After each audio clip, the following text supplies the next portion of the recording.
बिस्मिल्लाहिर्रहमानिर्रहीम। अस्सलाम वालेकुम नाज़रीन, आप यूट्यूब चैनल देख रहे हैं। मैं इमरान खान हूँ। ये एक फैक्ट चेक वीलॉग है क्योंकि DGISPR ने एक प्रेस कॉन्फ्रेंस की है। ये एक बहुत बड़ा ओहदा है। पाकिस्तान का जो सबसे तगड़ा और बड़ा इदारा है जिसके पास सबसे ज़्यादा बजट है वो पाकिस्तान का दिफाई इदारा है, पाकिस्तान की फ़ौज और उसके ताल्लुकात आमा के जो सरबराह है DGISPR, उनकी जानिब से जब प्रेस कॉन्फ्रेंस आती है तो उसके फैक्ट्स बहुत क्लियर होने चाहिए और बड़ी क्लैरिटी के साथ बात होनी चाहिए। मैं अगर हुकूमत के तनाजुर में और इस वक्त एस्टेब्लिशमेंट के तनाजुर में बात करूं तो वक्त बहुत बदल गया है। बयानिया जो है ना वो अब हकायक के ऊपर बनाया जाता है। माजी में आप कोई भी एक झूठ बोल देते थे और वो पकड़ा नहीं जाता था, लेकिन अब बहुत ज्यादा टाइम बदल गया है, वक्त बदल गया है। आज से 15-20 साल पहले तक आप ये कह देते थे कि ये ऐसे हो गया वैसे हो गया, उसको चेक नहीं किया जा सकता था क्योंकि फैक्ट चेक का कोई निजाम नहीं था। अब झूठ पर बना हुआ जो बयानिया है वो ज्यादा देर टिक नहीं सकता, उसके ऊपर मीम्स बनना शुरू हो जाते हैं, उसका मजाक उड़ना शुरू हो जाता है क्योंकि सोशल मीडिया की एक बड़ी वसी आर्काइव है। आर्काइव कहते हैं रिकॉर्ड जो आपके पास महफूज हो जाता है। यानी आपकी एक आर्काइव है, उसके अंदर एक बहुत बड़ा आपका रिकॉर्ड है जो पुराना है वो महफूज हो गया है। तो इसका पूरा एक सिस्टम है सोशल मीडिया में, और जो लोग इसको जानते हैं, जो फैक्ट चेक कर सकते हैं, वो थोड़ी सी मेहनत करते हैं और उन्हें थोड़ी सी महारत चाहिए, वो सारी चीजें निकालकर सामने ले आते हैं। अब अगर आप गुज़िश्ता एक महीने की सिर्फ कारकर्दगी देखें पाकिस्तान के निजाम की या पाकिस्तान की हुकूमत और एस्टेब्लिशमेंट दोनों की, तो सिर्फ आप ये देखें कि झूठ पर बने हुए जो बयानिए थे उनमें से कितने बयानिए बलडोज हो गए। मैं सिर्फ 10-15 की आपको मिसाल दे देता हूं।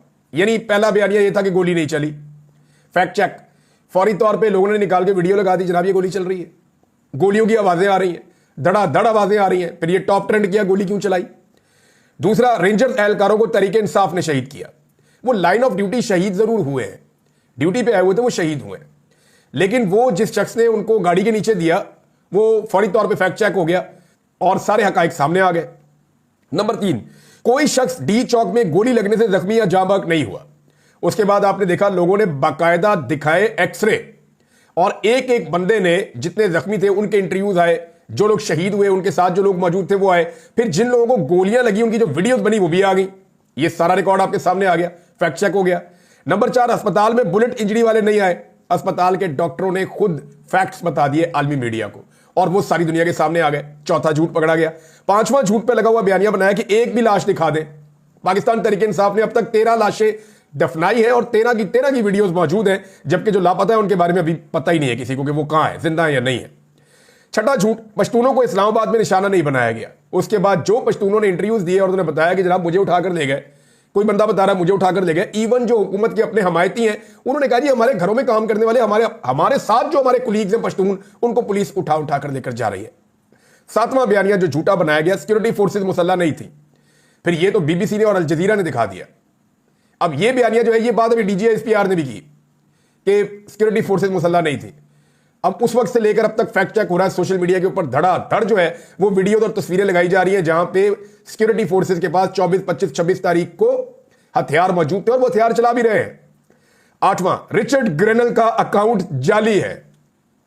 ये भी एक जनाब झूठ कर दिया गया और ये क्लेम किया गया, लेकिन वो मेरे ख्याल में 4 घंटे नहीं चला झूठ और वो फौरी तौर पे साबित हो गया। नौवां, साजिद तारड़ जो है वो डोनाल्ड ट्रंप का मुशीर है। ये झूठ भी पिछले 1 महीने के अंदर जो है वो फारिग हो गया। 10वां, महंगाई कम हो रही है जनाब, लेकिन हुकूमती वुज़रा और उनके आदाद शुमार जो सरकारी हैं वो खुद बता रहे हैं कि महंगाई में इजाफा हो रहा है। इवन गैस के हवाले से मुसद्दिक मलिक साहब ने एतराफ किया कि 850% बढ़ गई है, मजीद बढ़ने जा रही है इमरान खान साहब के जाने से लेकर अब तक। मरियम नवाज जनाब सरकारी दौरे पर बहैसियत वजीर आला चाइना गई, ये एक झूठ बोला गया पिछले 1 महीने में। फिर पता चला जी वो तो पॉलिटिकल पार्टी को दावत दी हुई थी और ये एयरफोर्स का तैयारा लेकर वहां पे पहुंच गई और कहा जी फकीदुल मिसाल इस्तकबाल हुआ। वो मोहम्मद अली मैक साहब ने सारा कुछ खोल के रख दिया। उन्होंने बताया ये तो सारे बंदे उधर लगे फिरते हैं, बड़े अच्छे लोग हैं, लेकिन मेरे भी इनके साथ बड़े अच्छे ताल्लुकात हैं। फिर 12वां जो झूठ इसी 1 महीने के अंदर बहुत, यानी 1 महीने में दर्जनों झूठ पकड़े गए। 12वां झूठ ये था कि रिचर्ड ग्रेनल और गोल्ड स्मिथ खानदान का कुछ ताल्लुक है और पाकिस्तान एक एटमी कुव्वत है, उसको सरनगू करने की कोशिश हो रही। फिर ट्विटर डिलीट करके नंगे पांव भागे हैं बेचारे, ये भी झूठ पकड़ा गया। फिर पाकिस्तानियों से ट्रंप की टीम पैसे खा रही है, ये झूठ बोल दिया। अब इसके ऊपर वहां अमेरिका में केस भी होने जा रहा है, अब इसके ऊपर से भी भागेंगे थोड़े दिनों में, ये भी फैक्ट चेक हो गया। अच्छा जी, 14वां, इमरान खान दहशतगर्दों को पाकिस्तान लेकर आया 2022 में। इसके ऊपर तो मैं तफसीली बात आगे करता हूं ना। ये DGISPR ने और मौजूदा हुकूमत ने बार बार ये इल्जाम लगाया गोली मुजाहिरीन ने चलाई, एक ये नया बयानिया भी आ गया और ये DGISPR ने कहा। इसका फैक्ट चेक कल से लेकर अब तक हो रहा है और लगातार पाकिस्तानी दिखा रहे हैं, बता रहे हैं कि गोली किसने चलाई। ये वाला एलिगेशन तो हुकूमत ने नहीं लगाया था। ये जो डीजी आईएसपीआर साहब ने लगा दिया कि गोली जो है वो जनाब मुजाहिरीन ने खुद ही चलाई, अपने बंदे मारे हैं, और जो जख्मी हुए वो बता रहे हैं जनाब हमें तो रेंजर से गोलियां मारी है, ये हमें जो है सिक्योरिटी फोर्सेज में गोलियां मारी हैं। और 16वां झूठ जो हमेशा से हम सुनते चले आ रहे हैं कि फौज का सियासत से कोई ताल्लुक नहीं है। अगर आप डीजी आईएसपीआर की प्रेस कॉन्फ्रेंस निकालकर सुने तो उनकी प्रेस कॉन्फ्रेंस का एक बड़ा हिस्सा सिर्फ सियासत के ऊपर ही था। यानी एक पॉलिटिकल पार्टी पाकिस्तान तरीके इंसाफ को उन्होंने चंगा भला लताड़ा है। ऐसा लग रहा था कि इरफान सिद्दीकी साहब या परवेज रशीद साहब की लिखी हुई चीजें हैं, या पीएमएलएन ये प्रेस कॉन्फ्रेंस कर रही, जैसे अता तारड़ या वो मरियम औरंगजेब टाइप इस किस्म की वो प्रेस कॉन्फ्रेंस के अंदर कुछ चीजें लगी, जैसे सियासी दहशतगर्दी, दोगलापन, फितना, मुसल्लह जत्थे, ये अल्फाज पीएमएलएन की इख्तरा है और वो इनको इस्तेमाल करते हैं। अब आ जाए ये होता कैसे है। देखें, मामला ये है कि रवायती मीडिया जब तक था ना तब तक ये चीजें दब जाती थी, ये बयानिए बन जाते थे, चल जाते थे। अब दौर है जनाब सोशल मीडिया का, और हो ये रहा है कि ये सारे झूठे बयानिए 1 से 2 घंटे तक भी नहीं चल सके, ये जो मैंने आपको भी बताए हैं, बल्कि नौजवानों ने सबूतों के साथ इनकी धज्जियां उड़ाकर रख दी हैं। ये सब पाकिस्तान के रवायती मीडिया पर नहीं हुआ, बल्कि ये सब कुछ पाकिस्तान के सोशल मीडिया पर हुआ, और इसीलिए पाकिस्तान के सोशल मीडिया पे सबको गुस्सा रहता है और उसको डिजिटल दहशतगर्दी करार दिया जाता है। अब 3 चीजें ऐसी हैं जिनके फैक्ट चेक बहुत जरूरी है और वो हो चुके हैं। अब तक 24 घंटे भी नहीं गुजरे डीजी आईएसपीआर की प्रेस कॉन्फ्रेंस को। नंबर 1, उन्होंने जिस बात पर डीजी आईएसपीआर ने इमरान खान को दोगला करार दिया कि वो जबरदस्ती 2022 में तालिबान को वापस पाकिस्तान लेकर आए, और जो अल्फाज उन्होंने इस्तेमाल किए जनरल साहब ने, उन्होंने कहा कि किसकी जिद थी कि पाकिस्तान बातचीत से इनको पाकिस्तान में सेटल किया जाए, इस जिद की कीमत पाकिस्तान और केपी के चुका रहा है। जनाब ये स्टेटमेंट है डीजी आईएसपीआर का। अब इसके ऊपर जो फैक्ट चेक आए हैं, इनमें मुराद सईद जो है वो बहुत इंपॉर्टेंट आदमी है, वो इसलिए कि मुराद सईद ने सबसे पहले रोला डाल दिया था, और इसके ऊपर जो हुकूमत है उनकी गवाहियां भी सामने आ गई है। पहले मेरे ख्याल में मुराद सईद वाला स्टेटमेंट बताता हूं। डीजी आईएसपीआर साहब का दहशतगर्दी के हवाले से हालिया बयान ना सिर्फ हकायक के बरक्स है बल्कि गुमराहकुन है। इमरान खान और उनकी काबीना ने कभी भी अफगानिस्तान से तहरीक तालिबान पाकिस्तान की वापसी और आबादकारी के हवाले से पॉलिसी की मंजूरी नहीं दी। अमेरिका के अफगानिस्तान से इनखला से कबल 1 जुलाई 2021 को अस्करी क़यादत ने पार्लिमान को 3 नुकात पर ब्रीफिंग दी थी। 1 जुलाई 2021 को ये अमेरिका वहां से इनखला अपना मुकम्मल कर रहा था, इस दौरान में तो 3 नुकात के ऊपर ब्रीफिंग दी थी अस्करी क़यादत ने। वो कौन थे उस वक्त? जनरल बाजवा और जनरल फैज हमीद और दीगर, जिनमें से एक नुकता अमरीकी इनखला के पाकिस्तान के अमन व अमान पर असरात, दीगर नुकात जो थे वो रीजन में ताकत के तवाजुन और आलमी सतह पर पावर गेम के हवाले से थे। इसके बाद अक्टूबर 2021 में डीजी आईएसआई की तैनाती के अगले दिन अस्करी क़यादत एक 5 नुकाती प्लान मंजूर करने के लिए वजीर आजम के पास लेकर आई, जिसकी फौरी मंजूरी पर उन्होंने जोर दिया। जो उन्वान मुज़ाकरात का तरीकाकार था कि मुज़ाकरात कैसे किए जाए, मगर नकात तालिबान की वापसी के थे, तालिबान को जो है वो वापस लेकर आना है। मुझ समेत काबीना के दीगर अराकीन जो जमीनी हकायक से आगाही रखते थे, उन्होंने अस्करी क़यादत के पेश करदा मनसूबे पर एतराज़ात उठाए, जिनका कोई तसल्ली बख्श जवाब नहीं दिया गया, बल्कि भरपूर कोशिश की गई कि बिना मीन मेख के इनके प्लान की मंजूरी दी जाए। ताहम वजीर आजम इमरान खान ने ऐसे किसी भी प्लान की मंजूरी देने से एहतराज किया। इमरान खान साहब ने ऐसे किसी मंसूबे की मंजूरी नहीं दी जिसमें बेशबहा कुर्बानियों के बाद हासिल करदा अमन की बर्बादी का इम्कान हो। इस मीटिंग में मौजूद तमाम मुद्रा गवाही देंगे कि मेरी बातें उस वक्त अस्करी क़यादत को जितनी भी नागवार गुजरी, मगर जो सवालात मैंने उठाए और जिन खदशात का इजहार किया वो मेरे तमाम खदशात दुरुस्त साबित हुए। रिजीम चेंज के बाद जून 2022 में पीडीएम हुकूमत उन्होंने मंजूरी दी, यानी अब जो टीडीपी की वापसी की मंजूरी है वो जून 2022 में हुई है। इमरान खान साहब की हुकूमत गिर गई है अप्रैल 10, 2022 में। मई और जून, इमरान खान की हुकूमत गिरने के 2 महीने के बाद जो हुकूमत पीडीएम की बनाई गई, वो हुकूमत जनरल बाजवा थे उस वक्त आर्मी चीफ, और डीजीआईएसआई थे नदीम अंजुम। इन दोनों की जो है वो मौजूदगी में फिर हुकूमत ने मंजूरी दी कि जनाब तालिबान को वापस लाया जाए, टीटीपी को।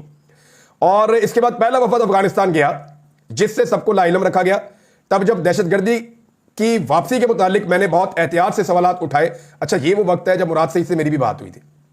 मैंने पूछा था कि प्रॉब्लम है क्या, आप इतना ज्यादा क्यों इसको मामले को उठा रहे हैं? तो उन्होंने कहा जी मेरे इलाके के अंदर दहशतगर्द वापस आ रहे हैं और वो मुसल्लह है। मैंने कहा ये तो लोगों को वापस तो आना है, सेटल तो होना है। और इमरान खान साहब माजी में ये कहते रहे हैं कि, तो उन्होंने कहा जी हमारे जो था वो एक मैकेनिज्म बनाना था इसके ऊपर।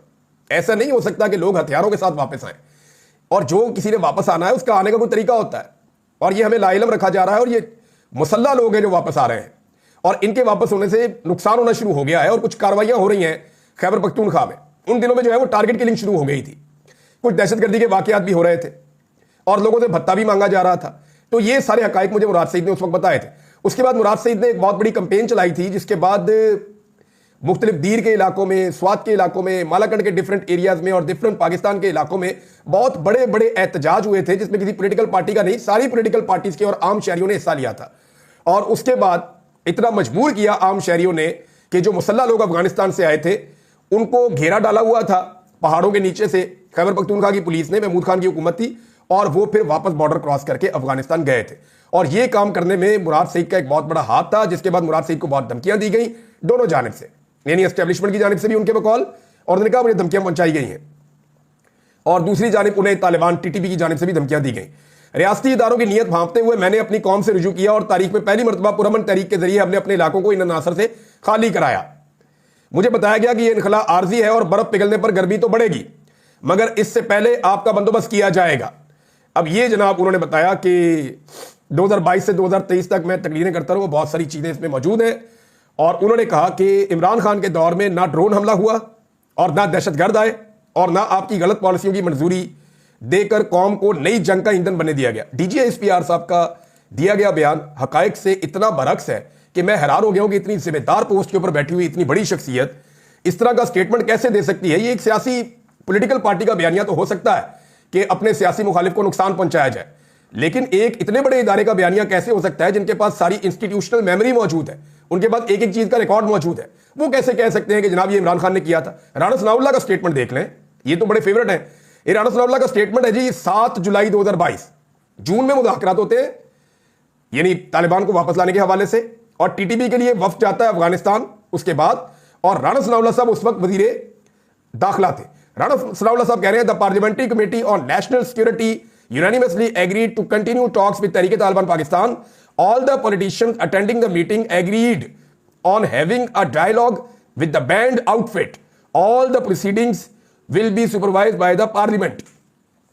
राणा सनाउल्लाह साहब तो ऐलान कर रहे हैं कि हमने इत्तफाक कर लिया, सबने, हम सारे इकट्ठे हो गए, सारी पॉलिटिकल पार्टीज जो इक्तदार में चूचू का मुरब्बा लाया गया था पीडीएम सरकार का, इमरान खान साहब ने बात नहीं मानी, रिजीम चेंज करके ये हुकूमत बनाई गई थी, वो कह रहे हैं हम सारे राजी हो गए कि हम टीटीपी से बातें करेंगे, डायलॉग करेंगे और पार्लियामेंट जो है इसके अंदर इन्वॉल्व रहेगी। राणा सनाउल्लाह ने जनाब इसकी पूरी रिस्पॉन्सिबिलिटी कबूल कर ली। ख्वाजा आसिफ ने भी बताया, बाकी सब ने बताया, general Bajwa assures taking parliament into confidence on TTP talks. ये जनरल बाजवा ने यकीन दहानी करवाई थी कि जो भी बातचीत होगी टीटीपी के साथ उस पर आपको जो है वो एतमाद में लिया जाएगा। राणा सनाउल्लाह साहब ने एक और बहुत बड़ा एतराफ कर दिया, इसको जो है वो सबसे पहले पकड़ा सिद्दीक जान साहब ने। बारीक नुक्ता और बारीक वारदात पकड़ने में सिद्दीक जान का जो किरदार है उसको आप कभी नहीं भूल सकते। ये याद रखिएगा, बहुत सारे बारीक वारदातें वो मुझे भी बताते हैं, खुद भी एक बारीक आदमी है, बड़ा बारीक काम करते हैं, लेकिन उन्होंने, सिद्दीक जान ने ये बारीक एक और चीज पकड़ी है। उन्होंने बताया कि जिस मीटिंग में तालिबान की वापसी के हवाले से ब्रीफिंग और फैसले हुए, इन मीटिंग में इमरान खान मौजूद ही नहीं थे, और ये राणा सनाउल्लाह साहब ने इसका एतराफ किया है। और इसके बाद जनाब उमर अयूब खान साहब का एक स्टेटमेंट है, उन्होंने भी बहुत क्लियरली बताया, क्योंकि ये उस वक्त वजीर थे, इन्होंने बताया कि मिलिट्री एस्टेब्लिशमेंट चाहती थी कि टीटीपी को वापस लाया जाए, लेकिन इमरान खान साहब ने ऐसा नहीं किया था। मैकेनिज्म पे काम हो रहा था, इमरान खान की हुकूमत गिर गई और उसके बाद जो हुकूमत आई उजलत के अंदर उसके साथ इन्होंने तय किया और फिर मुसल्ला लोग पाकिस्तान में आए और तब से अब तक दहशतगर्दी बढ़ रही है। यानी किस तरीके से ये अपना डाला हुआ गंद भी इमरान खान के खाते में डाल रहे हैं पाकिस्तान की एस्टेब्लिशमेंट, यानी किसी को भी वो कह देंगे और लोग मान जाएंगे। ये फैक्ट चेक का दौर है। नौजवान 5 मिनट लगाते हैं, पोस्टमार्टम कर देते हैं सारी चीज का। अच्छा जी, दूसरी चीज जो DGSPR ने कही कि गोली मुजाहिरीन ने चलाई, सिक्योरिटी फोर्सेज के पास असला था ही नहीं। अब जनाब मैं अगर आपको दिखाना शुरू कर दूं तो मैं आपको कम से कम भी 2 दर्जन 3 दर्जन वीडियोस अब तक मैं DGSPR के बयान के बाद से लेकर अब तक देख चुका हूं, जिसमें दिखाया जा रहा है कि पुलिस और फौज जो है वो वहां पे मौजूद है और दिखाया जा रहा है कि किस तरह फायरिंग की जा रही है। और एक भी वीडियो अभी तक हुकूमत ऐसी प्रोड्यूस नहीं कर सकी जिसमें मुजाहिरीन की जानिब से सिक्योरिटी फोर्सेज के ऊपर फायरिंग की जा रही हो, एक भी वीडियो, जबकि बहुत सारी वीडियोस प्रोड्यूस हो चुकी हैं जिसमें सिक्योरिटी फोर्सेज की जानिब से मुजाहिरीन के ऊपर डायरेक्ट फायरिंग की जा रही है। एक और जनाब फैक्ट चेक आ गया है, और यह फैक्ट चेक फैसल अमीन गंडापुर ने दिया है। यानी केपी में गवर्नेंस के मसाइल के हवाले से DGSPR ने नुक्ता उठाया तो उन्होंने तो पूरा पोस्टमार्टम किया है। फैसल अमीन गंडापुर साहब ने DGSPR को मुखातिब करते हुए बहुत ही लंबा आर्टिकल लिख दिया है ट्विटर के ऊपर। उन्होंने बताया जी किस तरह खैबर पख्तूनख्वा में, दर्जनों पॉइंट्स हैं उनके पास। तो उन्होंने लिखा जनाब कि एक तो 103 अरब का सरप्लस सिर्फ हमारे सूबे के पास है, आप गवर्नेंस की बात करते हैं। फिर उन्होंने कहा जी किस तरीके से हमने अपने फंड्स को खर्च किया तरक्याती मनसूबों के लिए। फिर उन्होंने अपने हेल्थ की पॉलिसी के हवाले से बताया। फिर उन्होंने ये बताया कि डेवलपमेंट के हवाले से जो उनके कट लगे हैं इसके बावजूद जो उन्होंने काम किया, यानी बहुत लंबे चौड़े उन्होंने वो हकायक बताए खैबर पख्तूनख्वा हुकूमत ने जो जो काम किया है। तो यहां पे एक सूबे की हुकूमत के ऊपर DGISPR को तनकीद करना जो है वो नामुनासिब है वैसे, क्योंकि उनका काम नहीं है ये कि वो गवर्नेंस के मामलात के अंदर दखल दें। वो ये कहते हैं कि गवर्नेंस बुरी है खैबर पख्तूनख्वा की, जिसकी वजह से फौज को कुर्बानियां देनी पड़ रही हैं। तो उन्होंने अपनी गवर्नेंस गिनवाई है और आखिर में उन्होंने एक क्वेश्चन पूछा है गवर्नेंस गिनवाने के बाद कि in the and I would ask them a simple question, कि मैं उनसे फिर एक साफ सादा सवाल करूंगा आखिर में, would you like to comment on the lack of performance of your favourite TikToker CM of Punjab, कि आप अपनी जो टिकटॉकर वज़ीर आला पंजाब जो आपकी फेवरेट है उसके बारे में आप कमेंट करेंगे, उसकी कारकर्दगी के बारे में। निस्त मार दिया पकड़ के सूबे का। एजुकेशन की हालत आप देख लें, हेल्थ की हालत आप देख लें, सफाई की हालत आप देख लें, आप पुलिस की हालत देख लें, आप बाकी महकमों की हालत देख लें, किसी जगह टके का काम नहीं हो रहा। लॉ एंड ऑर्डर की सिचुएशन आप देख लें पंजाब के अंदर, कोई चीज इनसे कंट्रोल नहीं हुई। स्मोक की हालत आप देख लें, पहले कई सालों से बढ़ती चली जा रही थी, इस साल तो इतनी बढ़ गई कि ये खुद ही पाकिस्तान छोड़कर भाग गए। तो जनाब यहां पे आखिर में एक बड़ा चुपता हुआ सवाल पूछा, लेकिन जवाब कौन दे इसका। अब नादरीन एक चीज और है, इमरान खान साहब को झुकाने की तमाम तरह कोशिशों के बावजूद जब कोशिशें दम तोड़ गई, पूरा जोर लगाकर देख लिया कि ये